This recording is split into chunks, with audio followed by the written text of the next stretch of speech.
Welcome back. Let's talk about health now. And today we're talking about Buruli ulcer, which is also known somewhere in Australia or in fact across the world as the Burnsdale ulcer as well. That's because in 1948 is when it was first detected in Burnsdale, Southeast Australia. That was in 1948. Later, it was renamed Buruli ulcer in Uganda. But let's bring it home to Ghana. And the first time it was ever detected in Ghana is in 1969, but it was reported in 1971 on a girl with swollen legs. Now, it's been reported in over 400 communities in Ghana, mainly in the southern part of the country, and highest prevalence of 150.8 per 100,000 was observed in the Amansay West district of the Ashanti region. However, the overall national prevalence was found to be 20.7 per 100,000. And so if we talk Buruli ulcer, I'm sure you're wondering, for many people who may not know about this, I remember my first encounter with this was, I think, on TV or in the papers, where there were photos of, people's legs that were really, really infected by the ulcer. And it was so bad that it was difficult to even look at it. But we're told that in most cases it's associated with, water. And so we want to find out if indeed it's true. And what has the country done so far to ensure that we reduce the number of infection rates, and also what kind of treatment is available to people who may be suffering from Buruli ulcer, which we're told infects the extremities of the body and usually your lower limbs. And so joining us in the studio this morning to have this conversation is a member of the Medical Laboratory Sciences Ghana Association, and she is Elizabeth Jamfi. She's a research scientist at WACCBIP. Good morning and welcome. How are you? I'm good. All right, so let's talk about what Buruli ulcer really means. Fine, it's infected someone in 1969, all that. But when we say it, how do I detect that someone has Buruli ulcer? What does it look like? Okay, so first of all, Buruli ulcer is an infection of the skin. It's not the stomach. It infects the skin, the outer part. And as we said, it mostly affects the extremities. Okay. It's caused by a bacteria that belongs to the same family as the bacteria that causes leprosy and TB. They are called mycobacteria. I see. So worldwide, it is the third most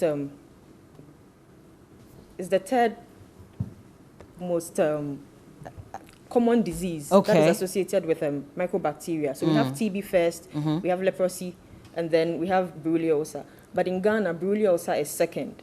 Oh, I see. Yeah. So second to... It's second to TB. TB is first, and then Buruli ulcer is second. That means it's a very serious situation out here. Yes. Which people does it affect? Is there any age limit? Is it for mostly younger people, older people? Okay, Buruli ulcer affects all age groups. Some studies have shown that it mostly affects children below 15, but other studies shows that it affects all age groups. So both the aged, the adults, and children. How do people get Buruli ulcer? Is it really from water? Bella, as at now, the mode of transmission of the disease, unfortunately, is still not known. Okay. That is the biggest mystery we are trying to solve. However, it's been associated with areas with slow-flowing water bodies. Okay. Or, say, stagnant water bodies or wetlands. And it's also been found to be endemic in areas where the land has been disturbed. Say, galamsey activities have, and deforestation, among others. So deforestation could lead to... Yeah, it's been found in areas. In those areas, yes, okay. Now we don't know how it's transmitted. Because I was reading a report where it said even flooding could cause Buruli ulcer, because if you have what are they? Are they viruses or? They are bacteria. Bacteria. So if you find them in the water and you happen to go through, if you have a cut on your skin, Also, you must have a cut on your skin first of all for it to penetrate. Yeah, it's one of the theories that the most possible route of transmission is through, let's say, abrasion on the skin. Okay. Yeah. If not, if you don't have abrasions, are there people who have still contracted or, gotten the infection without necessarily having cuts on their skin? Yeah, we've had a couple of instances where they couldn't really tell how they got it. Yeah, but majority. What does it look like when you get Buruli ulcer, and how long does it take for you to notice that you've been infected? Well, it depends. So we have... The clinical manifestations are grouped under two. We have the ulcerative form, and then we have the non-ulcerative form. The ulcerative form looks like ulcer, like a sore, let me put it that way. And we also have ulcerative edema. Edema, you have a swelling part of your body, but let's say a portion has peeled off with sores on it. Yeah. So that's the ulcerative form. And also we have the non-ulcerative form. It looks like a noodle, let me say a pimple. Yeah. And then we have a plaque, let's say a swelling lump on your skin. So it's a bit difficult to detect, especially at the early stages when it's, say, a pimple. Yeah. You can't really tell. You just think it's, oh, I have a pimple on my skin. And before you realize, it spreads and starts ulcerating. So one thing about the disease is that, as I mentioned at first, it's caused by a bacteria called Mycobacterium ulcerans. And this bacteria releases a toxin called microlactone into your skin. Yeah. And this microlactone is able to diffuse into your skin. So let me put it this way, the extent of the lesion would depend on the extent of diffusion of the toxin. Oh, I see. Yeah. Does it have anything to do with your immune system, such that if your immune system is compromised, then you are more likely to suffer from the infection of Buruli ulcer? Yes. However, this same microlactone has the ability to suppress your immune system. I mean, it has both immunosuppressive activity, immunosuppressive and cytotoxic activity at the same time. So whilst, let's say, it's destroying your skin, your immune system can't really attack where the lesion is. Okay. Yeah, so it's a bit problematic. Can I pass it on? You know, like how when someone has leprosy, they tell you not to touch the person. Can you pass it on to another person? No, there is no, record of human evidence of human to human transmission. How do you treat Buruli ulcer then? Okay. So it's recommended to seek help from the treatment. Let me start from that place. And they administer streptomycin and rifampicin, or streptomycin and clarithromycin. They are antibiotics for treating. However, the problem is most people do not seek for treatment early.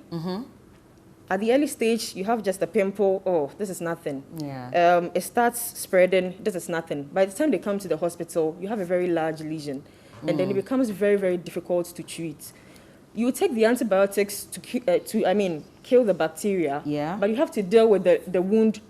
Which has now become what? Ulcer. Yeah, ulcer. And ulcer is difficult to treat as well. Exactly. Ooh. So usually how long will it take for you to undergo treatment for Buruli ulcer? Okay, so treatment is done for 8 weeks. Oh, 8 weeks? Yes. Okay. Yes. However, you still have to go to the hospital for wound dressing and other wound management. Yeah. This is worrying. I mean, if you're saying that for people in Galamsey areas and all these other areas, they're likely to suffer, from Buruli ulcer, then we should really be watching out for that, because recently we've been talking about even Galamsey alone, and felling of trees and all of that. So it's worrying. But do we have, are people well educated about, Buruli ulcer? Because people in the hinterlands, like you're saying, it takes longer for them to visit the health facilities. How then do we intend to get the message to them? Of course, media is one of them. But do we have people on the ground who are speaking to these people and educating them on it? Okay, so we at WAGWEB, that's one thing we do.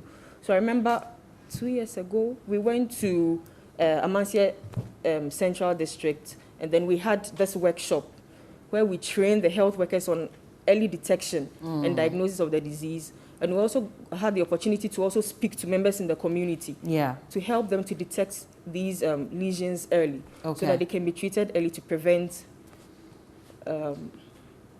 Quick one, if I drink infected water, I'm likely to get it? No, unless maybe you have a cut on your But once it goes through my system, no, it's extracellular. What does that mean? I mean, like outside your skin, in layman's terms. Okay. Yeah. So it infects only outside the skin, not inside. No. So even if you drink infected water, you are fine.